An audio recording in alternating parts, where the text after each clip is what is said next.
Because these technologies are so opaque, all the important decisions happen behind our screens.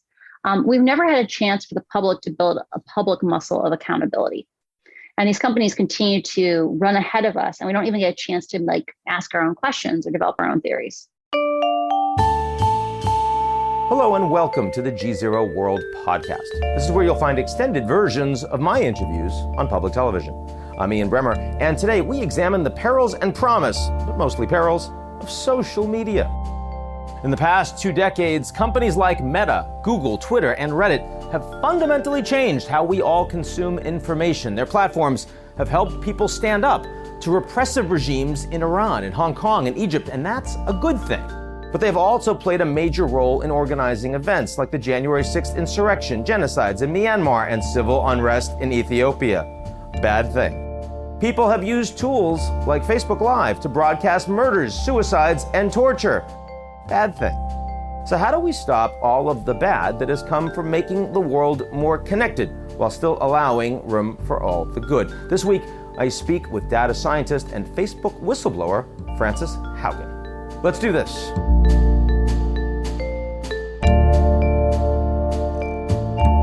The GZERO World Podcast is brought to you by our founding sponsor, First Republic. First Republic, a private bank and wealth management company, understands the value of service, safety, and stability in today's uncertain world. Visit firstrepublic.com to learn more. In a world upended by disruptive international events, how can we rebuild? On Season 2 of Global Reboot, a foreign policy podcast in partnership with the Doha Forum, FP Editor-in-Chief Ravi Agrawal engages with world leaders and policy experts to look at old problems in new ways and identify solutions to our world's greatest challenges. Listen to Season 2 of Global Reboot wherever you get your podcasts.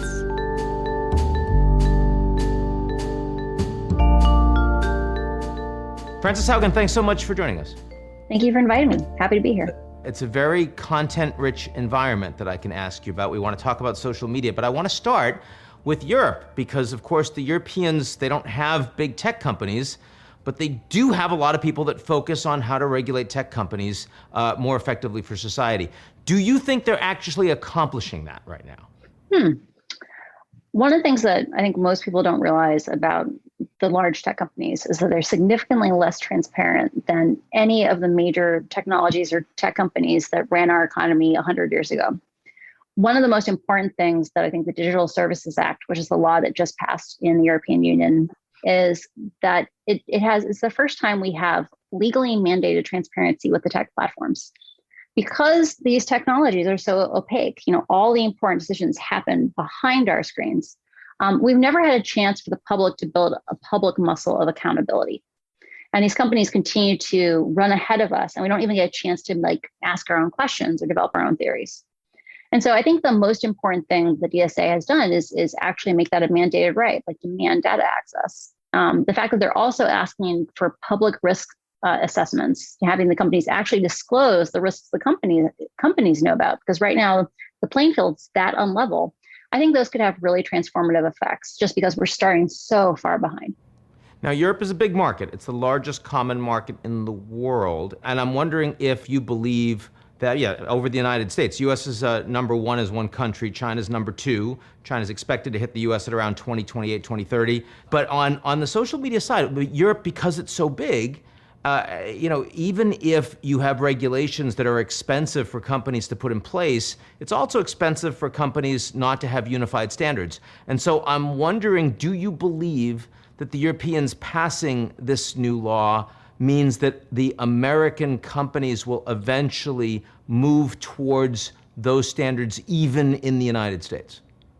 So I think the interesting thing is that I like to think about how companies change or how companies become aligned with the public good as ecosystems of accountability. That it's not, there's no industry in the world where the reason why we're safe is because there's a single actor, like the government is the thing that keeps us safe. It's because there are litigators who know what it means to cut corners. And when people are optimizing for profit over safety and hold them accountable. Or it's about investors who understand what long-term success looks like and can help govern these companies in a more sustainable way. In the case of our relationship with big tech, we've never gone to form those larger organs.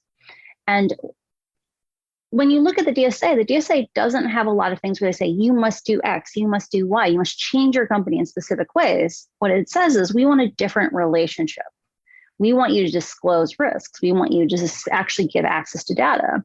And doing it anywhere in the world actually changes it in the United States, because our litigators, our investors will begin to build up the public muscle of accountability, even if we have to use the information that's coming out of Europe. So, in other words, what happens in Europe doesn't stay in Europe. Doesn't stay in Europe. It's not Vegas. So, as much as Facebook might wish it was. Yeah. So I mean, I think about GDPR, of course, which involves the disclosure of data and cookies, where the Europeans also put this big piece of legislation in place. California ended up implementing similar laws. Now, when I go to Europe and I'm opening a site and it goes and it says, what do you think about the cookies? And it's definitely more transparent. But what I'm hearing is that a lot of people don't want to deal with it. A lot of people would rather just actually give their data away, even though they don't necessarily know what that means. Now, how do you respond to something like that? Sure. So I worked at Pinterest while implementation of GDPR was taking place. And while the public largely perceives GDPR as, I now have to give permission for cookies, that's annoying. One of the things that was really interesting in watching it play out operationally inside of Pinterest was Pinterest had lots and lots of data sitting around, insights it had gleaned off of people, raw data, lots of different things that often it wasn't even aware it had, right? It was just accumulating these things, because that's how this actually happens, is someone asks a question at some point, accumulates some stuff, some pipelines start running in the background. And Pinterest had to go through and account for everything they had. And they deleted a lot of stuff. One of the things that you get as part of GDPR is the right to request any data that a company has on you. And one of the interesting things that introduces for how companies operate is companies suddenly have to ask, do we want to have to disclose that we have this about you? And it led to, at Pinterest deleting a lot of things, at Facebook, it led to some things that could have been gleaned, could have been recorded, were not. Because when they went up for privacy review before they were launched, or early in their development process, policy people, lawyers said, hey, if someone asked for that field, do we really want to disclose that we have that about someone? And so those are things that people don't realize GDPR had an effect on, but I've seen had an impact at two of the largest tech companies in the world. Now, we're talking about Facebook now, but of course the company's called Meta. I know the companies move fast, right? And governments move slow. So to what extent are the ultimate threats to a Facebook, to a Google, more about the competitive environment that changes as opposed to governments that in some ways may always end up being a couple steps behind where the companies are going? So one of the things I like about how the Digital Services Act was written was that if you write laws that, one thing people ask me all the time is they're like, Frances, tell us how to fix Facebook. Give us the short version. What's the 5 things that got to change? And when we write laws in the United States, we like to write laws that are specific prohibitions. They're like, you must do X, you must not do Y.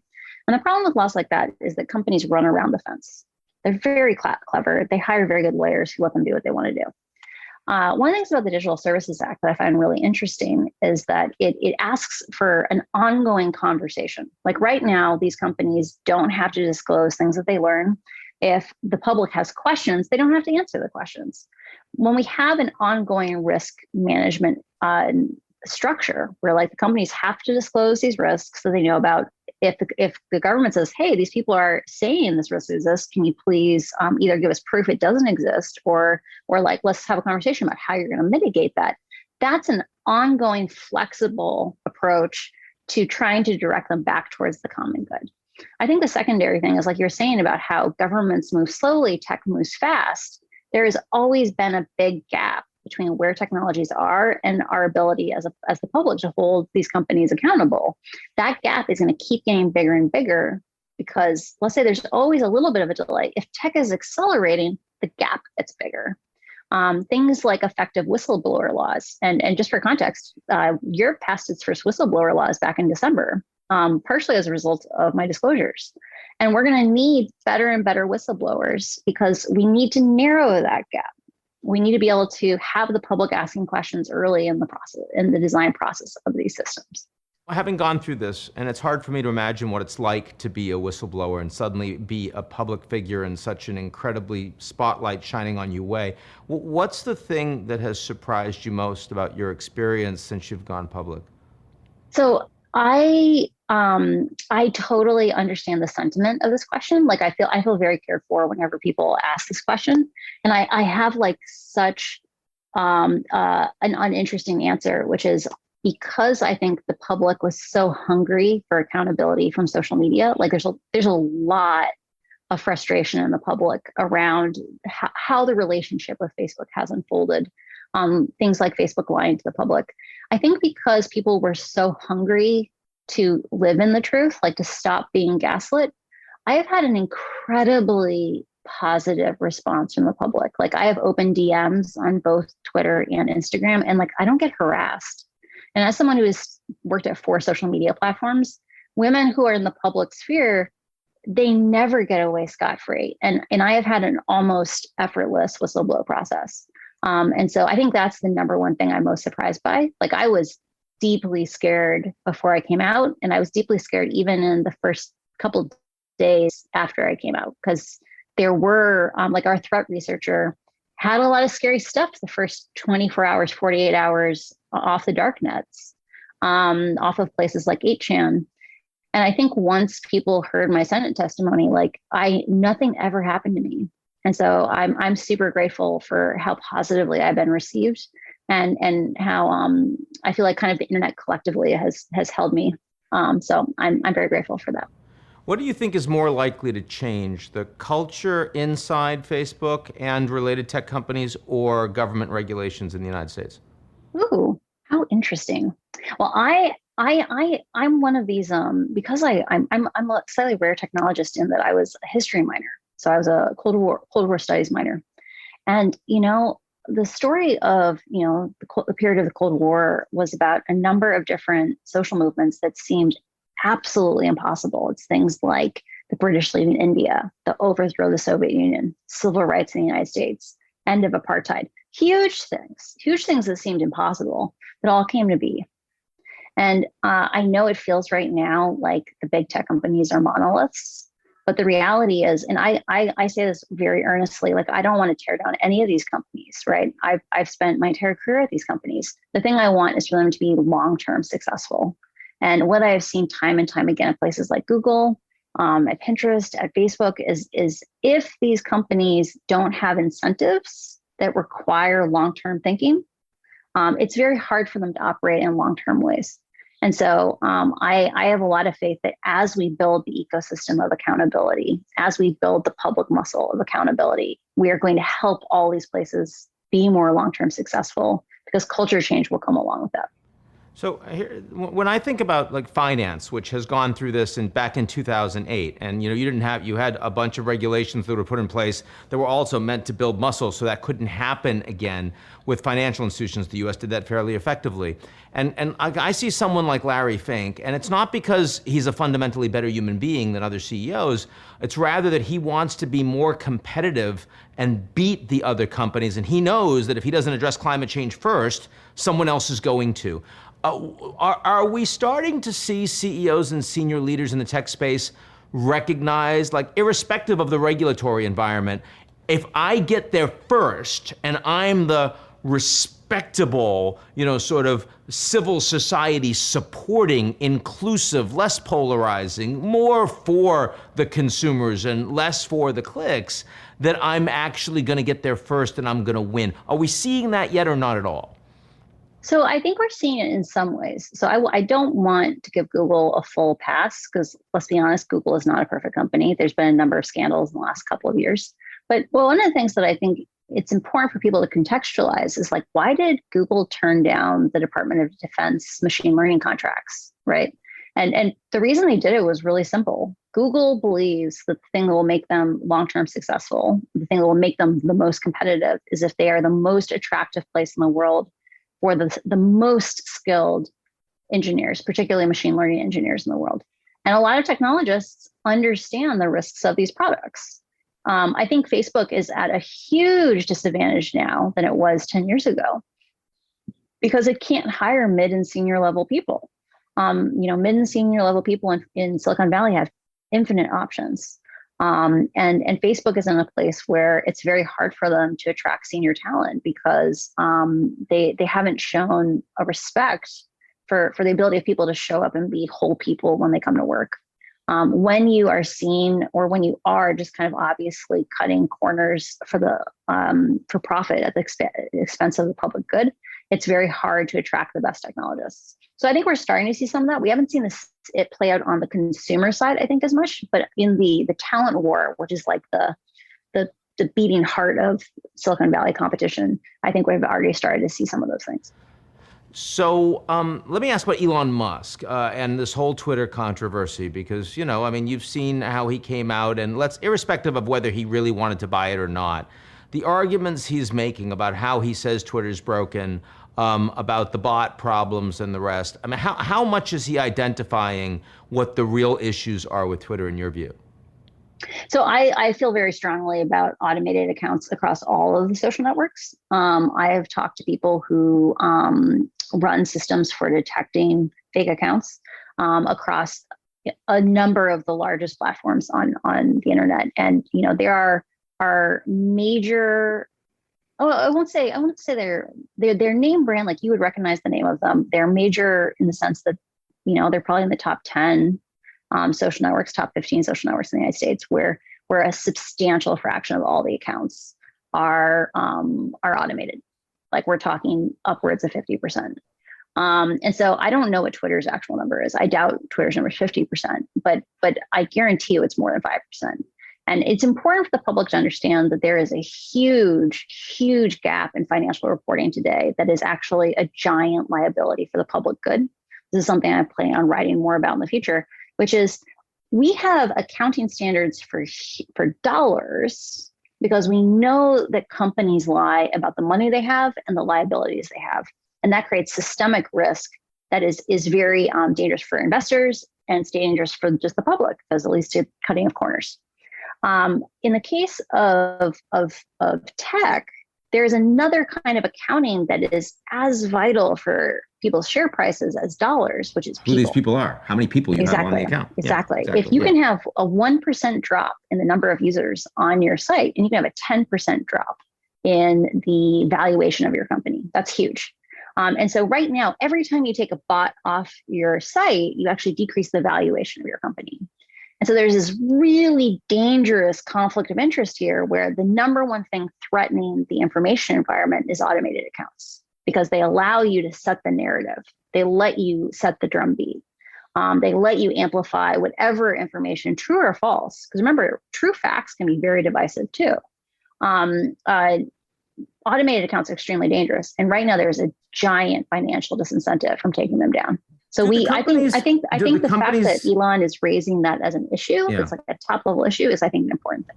After your testimony was that Facebook only wants to have products that help young people, help children. Obviously you disagree with that. Question, do you think that he's lying when he says that, or do you think that this is a level of just willful alignment with his business model no matter what? I think there's a third option. So I never think poorly of Mark. I have no evidence that he is actually a malicious human being. I do have evidence that he has surrounded himself with people who tell him very convenient stories.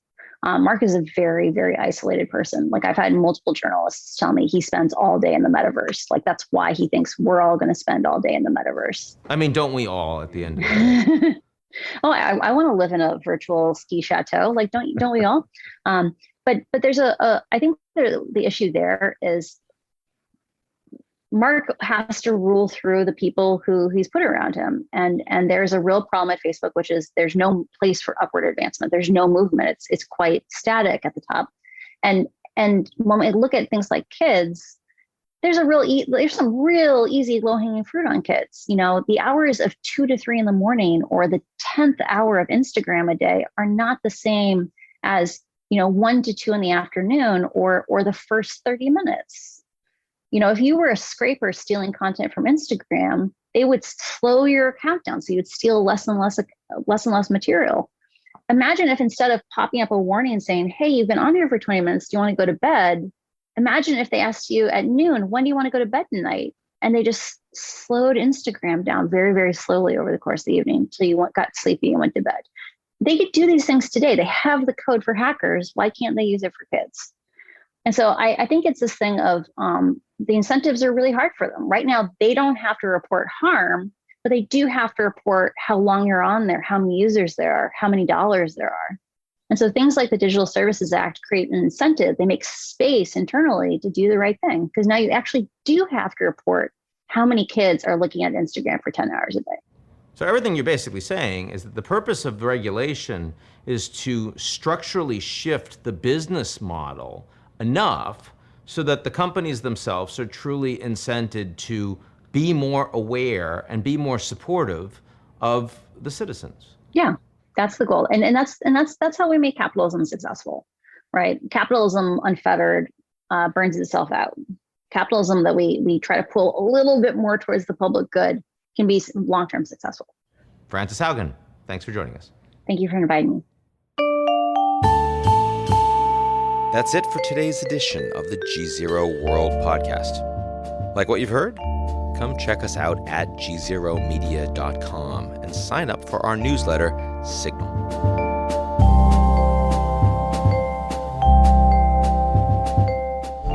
The GZERO World Podcast is brought to you by our founding sponsor, First Republic. First Republic, a private bank and wealth management company, understands the value of service, safety, and stability in today's uncertain world. Visit firstrepublic.com to learn more. In a world upended by disruptive international events, how can we rebuild? On Season 2 of Global Reboot, a foreign policy podcast in partnership with the Doha Forum, FP Editor-in-Chief Ravi Agrawal engages with world leaders and policy experts to look at old problems in new ways and identify solutions to our world's greatest challenges. Listen to Season 2 of Global Reboot wherever you get your podcasts.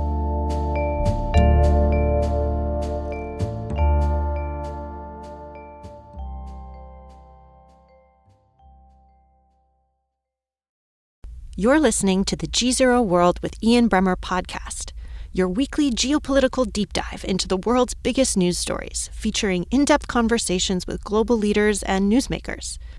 To get more of GZERO's insights on global politics every morning, sign up for our free newsletter, GZERO Daily, at gzeromedia.com.